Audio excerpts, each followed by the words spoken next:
kami melakukan pemeriksaan di kantor pos tukar Bandara Soekarno-Hatta. Pada hakikatnya semua barang yang masuk ke Indonesia wajib diperiksa oleh petugas bea dan cukai. Dari hasil pemeriksaan X-ray di kantor pos Soekarno-Hatta, ada beberapa image yang mencurigakan, di mana barang itu adalah kiriman dari Malaysia.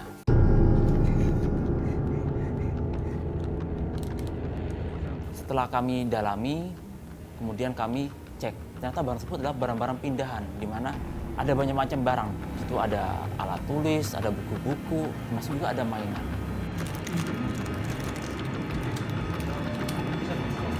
Barang-barang tersebut kami dalami lagi, ternyata kok banyak sekali ada beberapa barang berupa spidol.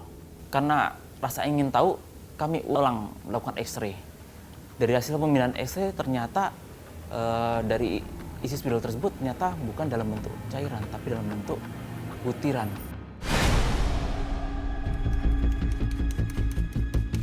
Ngoringnya susah. Tuh. Yang ini ya.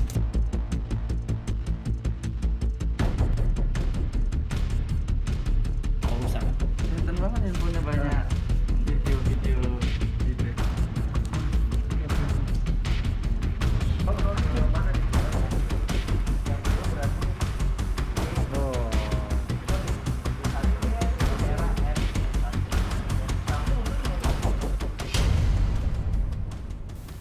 Dan ternyata ada 4 bungkus spidol berbagai macam warna. Dan keseluruhnya setelah kami bongkar berisi metamfetamin atau sabu-sabu. Ya, nih Oke, mulai. 13, berarti satu itu sekitar 9 gram. Di saat yang bersamaan, melalui kantor pos juga, kami mendetek ada kiriman dengan penerima yang sama atas barang tersebut. Sehingga oleh petugas kami dicarilah barang tersebut. Dan kami dapati barang tersebut adalah spare part. Barang ini adalah satu penerima dan ada kemungkinan berisi narkoba juga.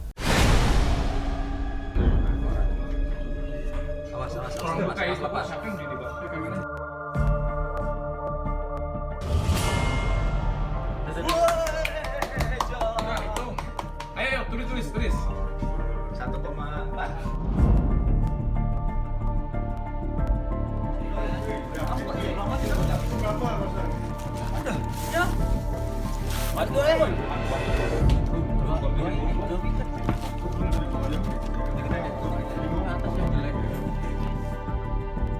Sesuai prosedur, kami lakukan pengecekan dan dengan narkotik tes, ternyata benar barang tersebut adalah metamfetamin atau sabu-sabu. Dari hasil penimbangan atas barang kristal putih dalam piston tadi, ternyata beratnya sekitar 1 kilo lebih.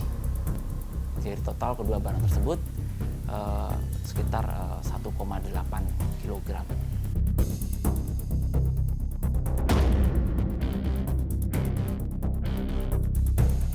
Selanjutnya, petugas kami berkoordinasi dengan pihak kepolisian resor Bandara Soekarno-Hatta untuk melakukan proses pengembangan atas barang tersebut. Kami info ke Polres Bandara dan mereka mengirim timnya ke kantor kami. Yang menjadi permasalahan adalah atas barang-barang kiriman pos ini tidak diselesaikan di kantor pos tukar Soekarno-Hatta, tapi harus diselesaikan di kantor pos tujuan, yaitu di kantor pos Ciputat. Setelah rencana disusun dengan matang, keesokan harinya petugas kami meluncur ke kantor pos Ciputat.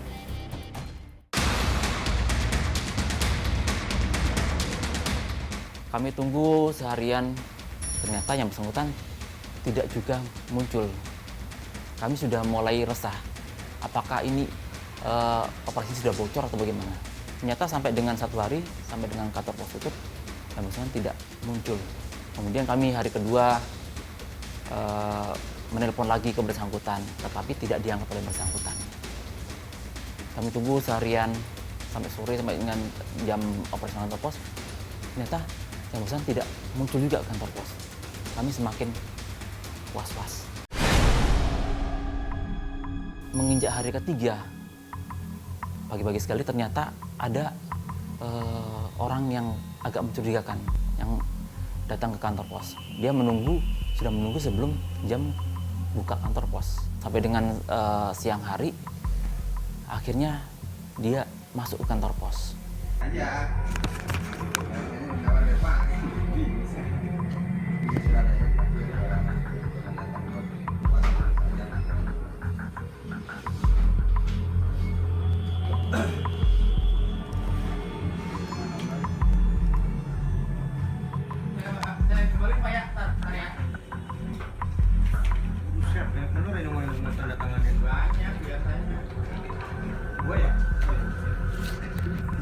Oh, yang berat kemarin itu ya?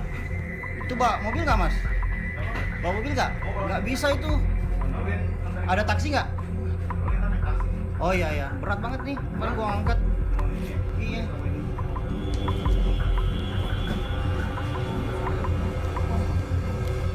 Berat banget tuh.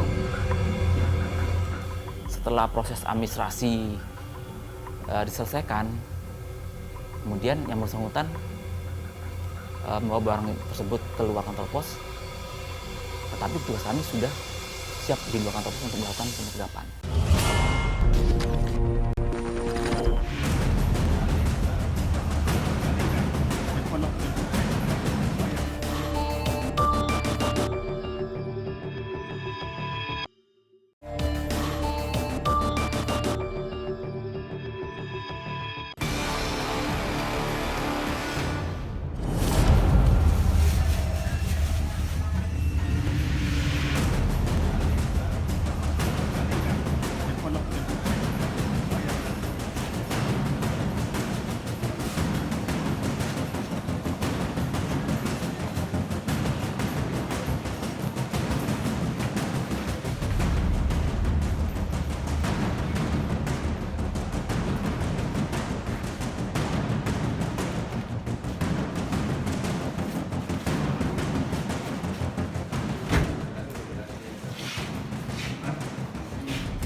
Ada teman nggak di luar?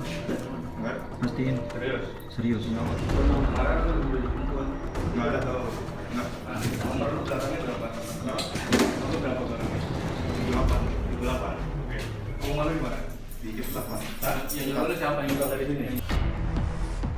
Awalnya yang bersangkutan berbelit-belit. Dari hasil penelusuran tersebut ternyata antara KTP dengan yang orang pengambil, orangnya berbeda. Dia sebenarnya bukan orang yang ada di kiriman pos tersebut.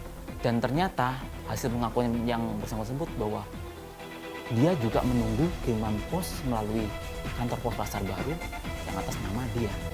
Sedangkan orang yang namanya ada di kiriman pos tersebut sedang menunggu mengeluarkan barang ada di kantor pos Pasar Baru.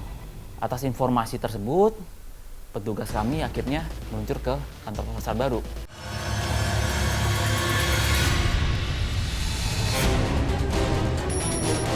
Kami juga mengatur skenario memanggil yang bersangkutan untuk datang ke kantor Pasar Baru.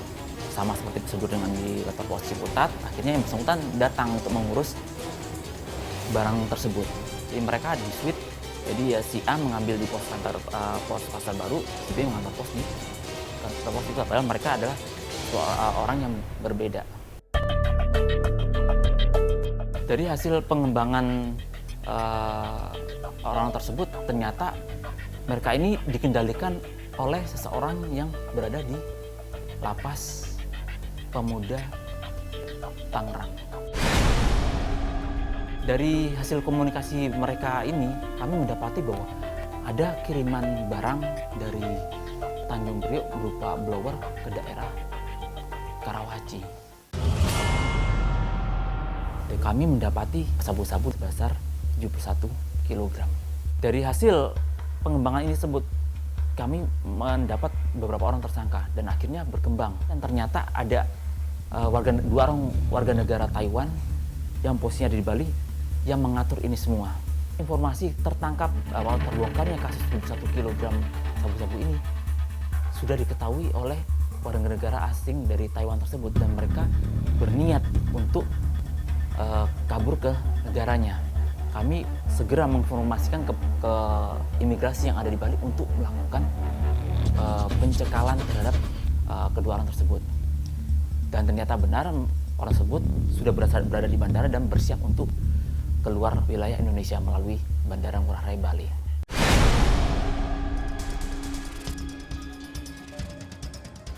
Dari hasil pengembangan kasus ini, total kami bisa menangkap 9 orang TSK, diantaranya 2 orang warga negara asing, dan sisanya adalah warga negara Indonesia. Atas kasus ini dilakukan serah terima ke pihak kepolisian Resort Bandara Soekarno-Hatta untuk dilakukan penyidikan lebih lanjut. Dari barang bukti yang berhasil diamankan oleh petugas kepolisian bersama petugas bea cukai, kami bisa menyelamatkan sebesar 514.000 jiwa dari pengaruh negatif narkoba tersebut.